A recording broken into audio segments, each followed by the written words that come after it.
strong spirit of the giant monster, and he was curious what was up there. And that very night, Edmund saw something strange up on the summit of the big beast, and he decided he's going to find out exactly what it is and why it was there. He knew that nobody would go with him, and he was correct. Everyone had heard stories about the monster lurking up in the shadows, except for Edmund. At the very bottom of the mountain, Edmund stood there. He looked up, then he looked back at his village. He took a deep breath and started climbing. Halfway up, as he was pulling out his rope, a huge rocky avalanche was stumbling down the hill. Edmund was shocked and he had nowhere to go. All he could do was keep on going. A little avalanche can't do anything to me, he thought. So he went on higher and higher up the giant beast. Several days passed and he was only a few hours away from the summit, and he thought about what the others had said about the giant monster lurking in the shadows. The thought of it made him scared. At last he could see the summit. It was at least a couple of kilometers away. "What was that?" he said. There was a growling in the bushes behind him. He started picking up his pace as he heard all the rustling.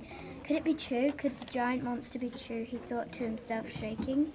As walking turned into jogging and jogging turned into sprinting, Edmund was panting and stopped for a breath. He couldn't hear the growling anymore, but he still kept his eyes peeled. That evening he found somewhere to put his tent up.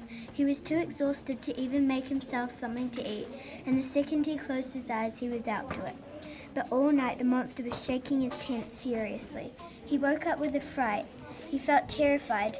A couple of hours later the beast was nowhere to be seen, so Edmund got going before the monster came back. Back at the village, the others thought he had no chance of surviving. Maybe they were wrong. Only 15 minutes away from the top, Edmund was striving for a breath, but suddenly a huge shadow emerged from the trees in front of him. It had nowhere to hide. He was trapped. The beast tried to swoop him up,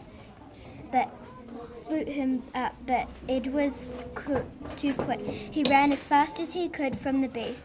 "Oh no," he yelled. Ed was starting to go off track. Maybe that was the beast's plan. Hurrying through the bush, Ed was hopelessly lost. He searched through his bag for a compass, and with that it led him back to the track. And so he silently hurried on. He was only 5 minutes away from his destiny, and he thought nothing will stop him now.